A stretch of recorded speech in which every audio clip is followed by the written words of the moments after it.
Welcome to the deep dive. This is where we take those dense, complex sources and, well, give you the shortcut to getting informed. And today we're tackling something universal. I mean, it hits every organization, big or small. Making decisions when you just don't have enough stuff, scarcity. Whether you're managing a huge global supply chain or, frankly, just your own schedule, we've all hit that wall, right? Not enough time, maybe budget's tight, can't find the skilled people. Our source material today is this fantastic visual overview. It really maps out the structured, professional ways people in performance management handle exactly this challenge. That's right. And for you, the listener, the idea here isn't just to feel the stress of scarcity, but to actually get an analytical roadmap. It's about appreciating the strategic side of having limited resources and understand the formal techniques, a kind of mathematical toolkit for dealing with what the field calls limiting factor decisions. Okay, limiting factor decisions. Let's unpack that. The source material seems to move pretty logically, from simple problems to more complex ones. We kind of need a map for this journey. Where does this structured approach to scarcity usually kick off? It always starts with the most fundamental piece, the single limiting factor. Mm-hmm. This is really the bedrock of scarcity analysis.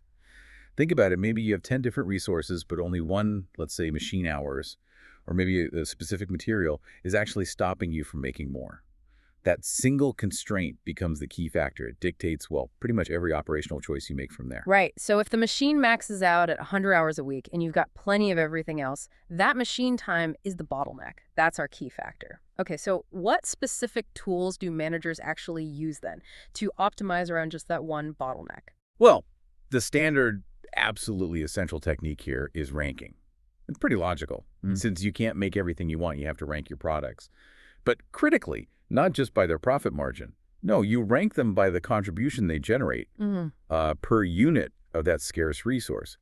So if product A gives you, say, $50 contribution per machine hour, and product B only gives $30, well, you make product A first until you run out of those machine hours. That makes perfect sense. It's elegantly simple, really immediately tells you what to make first. But the source also flags up a more specialized technique, still under the single constraint idea, throughput accounting. Why is that separate? What's different about it? Throughput accounting. It's quite fascinating because it really challenges some traditional costing ideas. Yeah. It came out of the theory of constraints. It's a highly specialized approach. And essentially, it treats almost all costs, except for direct materials, as fixed in the short term. Operating expenses, labor, mostly fixed. So the critical insight, the big shift, is that you shouldn't be focusing on cutting those fixed costs or shaving off labor time. Instead, you focus purely on maximizing throughput. And throughput is basically the rate your system generates money through sales. You maximize that relative to your bottleneck resource. Huh. So instead of asking how much profit per product, it's asking how fast can I shove this product through the constraint, the bottleneck, and turn it into cash? Precisely. Yeah, it simplifies the ranking quite dramatically. Often uses something called the TC ratio throughput divided by constraint usage. It's seen as a more modern, kind of speed-focused alternative to the traditional contribution ranking, especially when you've got that one very clear bottleneck. It really signals a shift in focus from managing cost to managing flow. That is a huge difference, changing the focus from cost-cutting to just speed. Operational speed. Okay, now let's sort of pivot from those operational ranking decisions. Let's talk about a really critical strategic question. Once we know how to rank products based on, say, our scarce machine time, the next question is, should we even use that precious time to make a certain part? Or should we just buy it from someone else? This brings us to the M or BUY analysis, right? Exactly. This is where strategy and operations really intersect. Make or buy isn't just about whether you can make it, your capacity. It's fundamentally about your cost structure. If you decide to make it in-house, well, you use up those internal resources, maybe that's scarce machine time. If you buy it, you save those internal resources, but obviously you pay an external supplier. So what's the analytical tool? What gives managers the clarity they need for this kind of strategic choice? The absolute bedrock here is relevant costing. This is the key. It's crucial because it forces managers to ignore any information that is, well, irrelevant to the decision right now. Wait, ignore information? That sounds wrong. What are we ignoring? And why? Okay, good question. We have to ignore two main things: sunk costs and unavoidable fixed costs. Sunk costs are, money already spent, like the cash you dropped 10 years ago on the factory building. That money's gone. Whether you make or buy this component today, that past cost doesn't change a thing. And similarly, unavoidable fixed costs. Let's say your factory lease is $10K a month, and you're stuck with it whether you make this specific part or not. That lease payment, irrelevant to this particular make or buy choice. So relevant costs are strictly defined. They have to be future costs, and they have to be differential cash flows costs that will actually change depending on which path you take. For example, the raw materials you'll buy if you decide to make the part that's relevant. The supplier's price, the short-term prices out there in the market if you decide to buy, that's relevant too. Okay, so relevant costing is like pruning the cost tree. You just cut away all the historical baggage and the fixed stuff you can't change anyway. You focus only on the variable differential costs that matter now. It stops managers getting hung up on past spending they might be, I don't know, emotionally attached to. Exactly right. Focuses purely on the marginal impact. And here's the crucial link back. Even if making it looks cheaper based on those relevant costs, if making it uses up, say, machine time, our key factor from before time, that could have been used to make a product rank much higher, one with a huge contribution, then the real cost of making that part is actually much higher. You've incurred an opportunity cost. That keeps make or buy firmly under this whole umbrella of limiting factor decisions. Okay, that makes sense. So we've covered the simple case one constraint, use ranking or throughput accounting, and we've done the strategic sourcing bit, make or buy, using relevant costing. Now we hit the complexity wall, connecting this back to the real world. It's rarely just one bottleneck, is it? What happens when we face multiple limiting factors all at the same time? Like maybe we don't have enough skilled labor and not enough machine time, and we're short on a key raw material. Yeah, and that's where things get really interesting. When you go from one constraint to two or three or more, that simple ranking method just breaks down immediately. You can't just rank by contribution per machine hour anymore, because maybe you'll run out of labor first making something else. This isn't basic arithmetic now. This requires structured optimization. Right. This sounds like where the heavy-duty math comes in. What's the technique defined in our source material for handling this multivariable, tangled-up problem of simultaneous constraints? The definitive technique, the gold standard really, for solving this complex puzzle is linear programming, usually just called LP.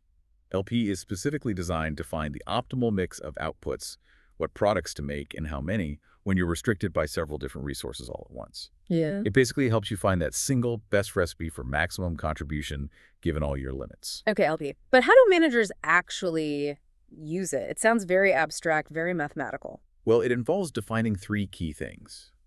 Your objective, like maximizing profit, your decision variables, how much of each product to make, and your constraints, the limits on resources like labor hours, machine time, materials. The overall framework involves defining the method itself. That means setting out your necessary assumptions first. Big one is usually assuming costs and revenues behave linearly, straight lines, not curves. You have to lay out those ground rules before you start. And then the model is built around whether your goal is maximizing something, usually total profit contribution, or maybe minimizing something like total production cost. Okay, let's break down finding the actual answer. The source says for problems with exactly two variables, like two products, we can use the graph. What does drawing it out visually actually show us? The graph is incredibly helpful, very intuitive, but yeah, only really for two variables. You plot each resource constraint as a line on the graph. The area on the graph where all the lines overlap the zone that satisfies all the constraints simultaneously. It's called the feasible region. And the key insight is that the optimal solution, the point that gives you the highest profit, almost always lies on one of the corners or vertices of that feasible region. So the graph lets you literally see the trade-offs and where the constraints are biting. Okay, as soon as you add a third product or maybe a third major constraint, that 2D graph isn't going to work anymore, is it? It collapses. How do we find the precise optimal point then? Exactly. You've hit the limitation. For more precise answers, or really anytime you have more than two variables, which is most real-world situations, you move beyond the graph. You use simultaneous equations. This is the algebraic method. You're essentially solving the equations for the lines that represent the binding constraints, the ones that are actually limiting you at the optimal point. You solve the math to find the exact coordinates of that optimal corner point, giving you the perfect mix of products to maximize whatever your objective is. Right, so linear programming gives us the optimal plan, the perfect recipe down to the last unit for maximum profit given our current limits. But once we have that optimal solution, what else can we learn? What are the sort of next level analyses? Does the model tell us anything about the strategic value of those constraints themselves? Like, how much is this bottleneck actually costing me? Yes, and this is absolutely crucial. This moves us into the final category in our source. further considerations. This is about adding analytical depth, going beyond just finding the best mix right now. It helps answer that vital strategic question. How valuable would it be if we could somehow ease this bottleneck, relax the constraint? Okay, tell us about the most powerful tool here. What really gives that strategic insight?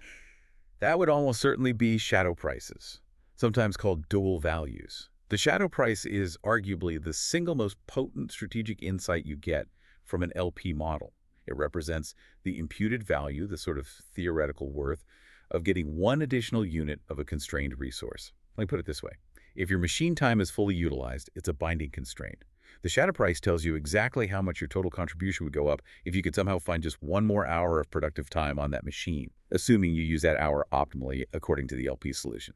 Whoa, okay. So if the shadow price for an hour of skilled labor is, say, $75, does that mean $75 is the absolute maximum extra I should be willing to pay for 1 hour of overtime from that skilled worker? That's precisely its practical application. Yes, it tells you the ceiling price, the maximum premium you should even consider paying to get one more unit of that scarce resource, whether that's paying overtime, maybe paying extra for faster materials delivery, or even renting some external capacity. It translates the pain of the bottleneck into a hard, quantifiable, strategic dollar value. That is. Wow, that's a phenomenal tool for making decisions about resource acquisition, negotiation, and investment.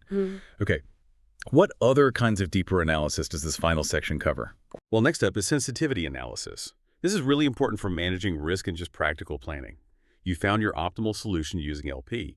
Sensitivity analysis asks, okay, how much can my input numbers like selling prices or resource availability or costs change before this optimal solution I found is, well, no longer optimal? For instance, how much could the market price of product A fall before I should change my production mix? Or how much could the availability of that key material drop before my current plan is totally wrong? It basically tests the robustness, the stability of your optimal plan, which is pretty vital for managers working in environments where things change, right? Which is everywhere. And finally, the source just acknowledges the practical reality of dealing with more than two variables. While LP as a concept can handle, hundreds of variables and constraints, actually solving it quickly moves beyond graphing or simple simultaneous equations. For complex problems, you need specialized software packages. Computers do the heavy lifting to find the optimal solution and calculate all those corresponding shadow prices efficiently. Okay, so stepping back, what does this all mean for you, the listener? We started with a pretty common problem, a single resource shortage. And we've walked through this really powerful structured approach, moving systematically from simple ranking all the way up to complex optimization with linear programming, and then getting these deep strategic insights from things like shadow prices. Exactly. This whole framework, it really provides a complete toolkit. It structures how you think about both strategic choices, like make or buy, which relies heavily on relevant costing, and also your day-to-day operational decisions, like the production mix driven by ranking or LP. And it shows how they're all fundamentally shaped by scarcity. It forces managers to constantly ask, where should I put my effort, my resources, to get the biggest bang for my buck from whatever is truly holding us back? It's the structured way to make the absolute best of what you've got when resources are tight. This has been a really, really insightful deep dive into these performance management techniques for resource allocation. Okay, final provocative thought for you to chew on as you go about your day. Of all the tools we covered, which one offers the most potent strategic insight? Is it the initial, maybe more operational ability to rank products based on their contribution per unit of the constraint, the thing that guides your daily production choices? Or is it the deeper analytical power of the shadow price, the number that tells you the maximum value you should be willing to pay to actually eliminate that constraint altogether? One is about making do with what you have. The other is about ingesting to break free from the constraint. Something to mull over next time you find yourself facing scarce resources in your own work.